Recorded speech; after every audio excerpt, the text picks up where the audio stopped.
If you thought the NDAA was bad, National Defense Authorization Act of last week was bad, if you thought that that was hardcore, the secret arrest of Americans, the end of posse comitatus, military on the streets, the whole world a battlefield, if you thought all the announcements that they want to take your pension funds and put them into government control was bad, if you thought any of this MF Global stuff was bad, this new piece of intel that came in today that we researched all day and then put an article out just an hour or so ago on or less, if you think that all of that was crazy, this little piece was a crystallizer, was a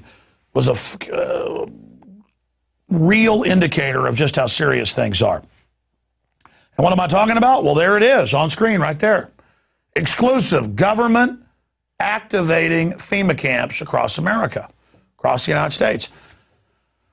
And of course, that's quite a headline. We have the emails, we have the internal Halliburton KBR documents, government defense and infrastructure, not for public eyes, restricted info, sent to us by people in government. I'll just leave it at that.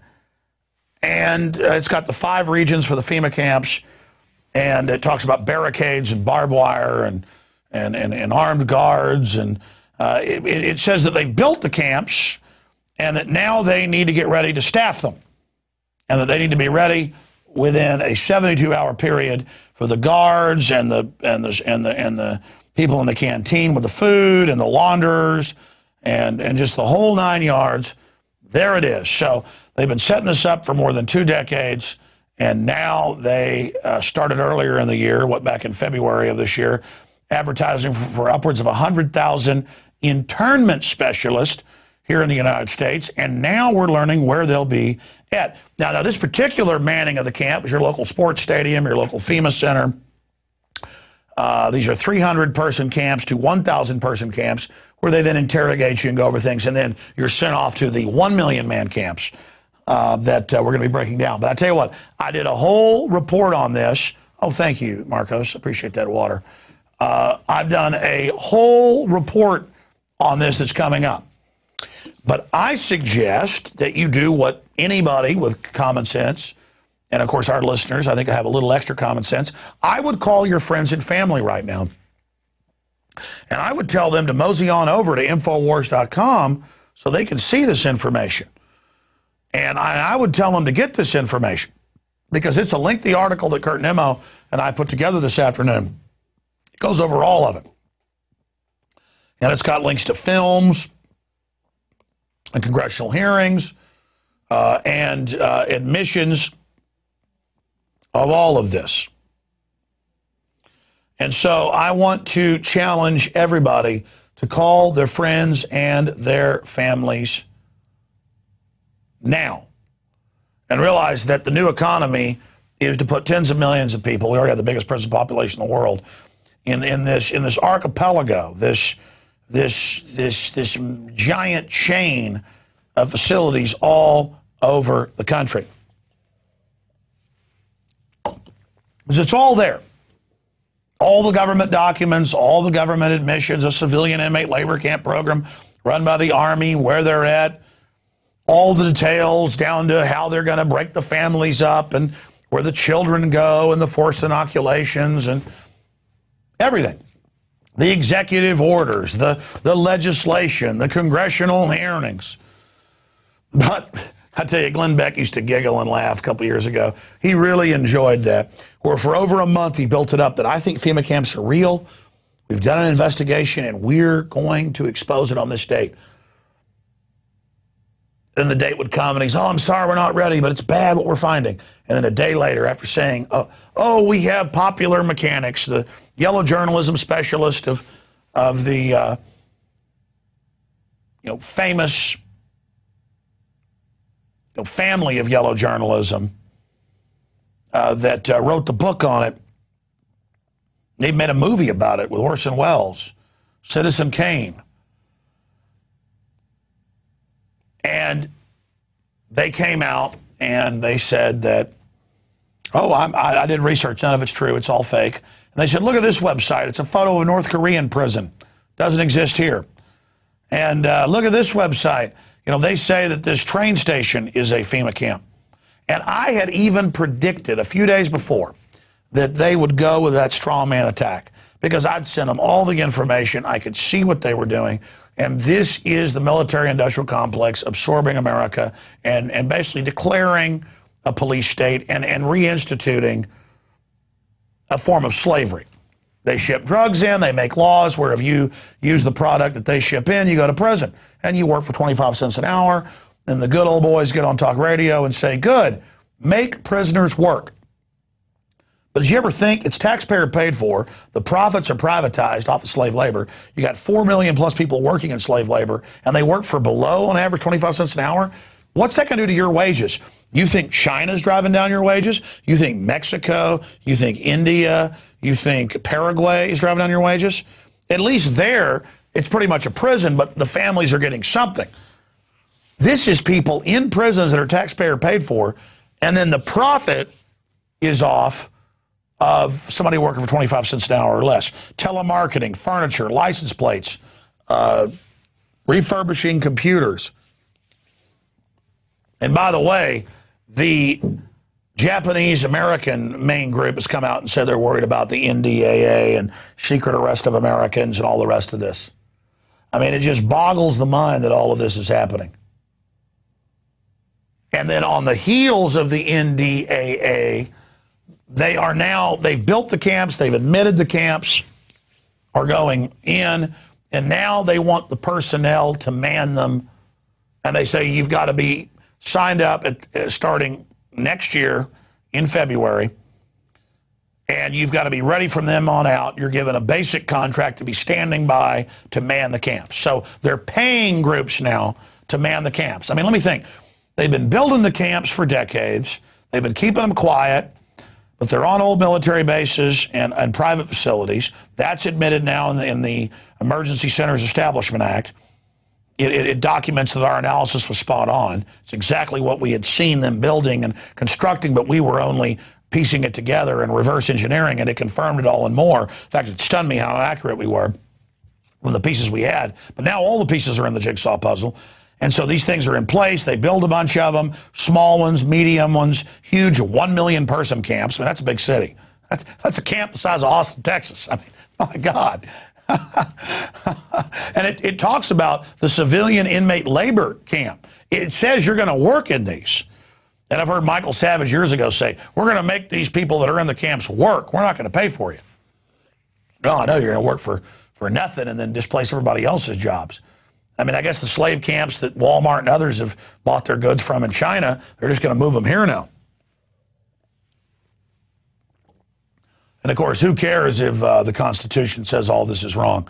They have basically thrown that down the toilet. Makes the crimes of Nixon look like something a choir boy would do. So Rex 84 is in place. All of this has happened. All of this has been done. And I am live here at 7:32 Central, 8:32 Eastern, reporting to you live right now, asking you to call your friends and family and to have them go to Infowars.com. Project overview and anticipated project requirements, lining the people up to now man the camps, right as the world economy collapses by design, right as the New World Order banking system is announced, right as the sovereignty is butchered, right as they get rid of posse comitatus, right as they tell you they're going to arrest you, right as it comes out that they're calling mainline protesters terrorists and telling cops this, right as this treason is trotted out in everybody's face, exclusive government activating FEMA camps across America. It's one thing to build them. I saw a couple years ago where they were taking and refurbishing the old Japanese camps for use. That was in Associated Press. I mean, this is so chilling. And then you see people like Colbert making fun of this, and I mean, you know, that's coming up later in the show we taped. It's just so sad this has to happen. I mean, this is not going to be good for 99.9% of us. This is not good for our society. The globalists have a philosophy of eugenics and post-industrial world and shutdown of the economy. And you look at what happened to the Japanese, where they took, many of them owned companies and shipping companies and fishing companies and big farms, very hardworking people in the free market system. Some of them were millionaires in the 1940s, which is like being worth hundreds of millions today. And they just took their stuff, raped their women in many cases. And their sons still, though, to prove themselves, went and joined the U.S. military and went and fought and died valiantly in the European theater. I mean, as if somebody who'd been American for 100 years couldn't be trusted. And they arrested some Italians and some Germans as well. In fact, Fredericksburg, outside Austin, they put up signs saying that they were a Dutch or Croatian, depending on which sign they put up, community. And they said, oh, we're not German. They took all the German signs down. Now it's a big tourist trap. And, you know, ran around saying, hey, don't come after us. We're not German. I mean, this is ridiculous. I mean, if we had a war with England, when we started arresting anybody who had an English name, oh, my name's Jones, or let's say we had a war with Mexico, which could happen. Mexico is just totally collapsed, out of control. Would we arrest everybody with the name Gonzalez or Hernandez? I mean, this is what we're talking about. And then you get the internal documents, and they are saying they're going to go after people who are constitutionalists, people who actually understand what's going on. I mean, remember, Fox News and Glenn Beck said there were no FEMA camps when it was in the Wall Street Journal before it got bought by Rupert Murdoch. I mean, this is the type of stuff that we're facing. Again, I shot it like an hour and 45 minutes. There were a few screw-ups, a few graphics that went haywire. It's an incredible transmission tonight. You know, sure, it gets seen by members of PrisonPlanet.tv, and then it goes out on the web later to everybody else. And I'm sad that our average newscast only gets seen by a couple 100,000 people. And over a week, a few million watch the show. But, you know, my show started small on Access TV. The radio reaches 3 million a day now. But it's just, this is powerful stuff. This needs to be seen. But the number one thing, I mean, I'm exhausted, but I can't wait to get on the radio tomorrow and cover this article, because the greatest thing of my 17 years of busting my hind end for a great cause of liberty, it's been an honor, not a hindrance, is that now we've built enough of a platform that when we hit it hard, and when you hit it hard, and when we get the information out on Twitter, Facebook, and the globalist weapon systems using it against them, and on your email and on other talk radio shows, that we're able now every week, at least, used to be every few months, now it's every week, every day, to punch through the Berlin Wall of disinformation and to force a debate and a discussion about what's really happening. And we are getting numbers from police that call us and send us information that now 40, 50, 60% of their departments are waking up. Because I and Ron Paul and others were willing to go out and talk about FEMA camps and military on the streets and stuff that sounded crazy, now as it's happening, people are like, whoa, you're not a tinfoil hat wearer, you are Nostradamus. This is coming true. In fact, I had an Army officer call me last week, and he said, I was known as, his name is Bruce, you know, I was known as a tinfoil Bruce. Now I'm known as Bruce Adamus. And that's the same experience, because who cares if idiots laugh at you who are uninformed? I mean, that's like coming in and your 2-year-old's pouring the cereal on their head, and you tell them, don't do that, it makes a mess. The 2-year-old laughs at you. You don't get mad at the 2-year-old pouring cereal on their head. You realize it's a 2-year-old. And so you're like, governments using the military, bad. Mega banks creating false currency and signing you onto the debt, bad. And the public's like, no, like a child at you, feel sorry for them. Plant the seed dozens of times with them laughing. This is how we're going to beat the globalist. I mean, it's not even a debate. Who cares if some poor person who's ignorant laughs at you? It'd be like if you pulled up to some, you know, autistic person's house and you said your house is on fire and they went, ooh, and ran past you. So what? You call the fire department. You saved them. They don't know. Don't take it personal when people that never read a history book, never studied geopolitical issues, laugh at you. It's our job to warn them and move on.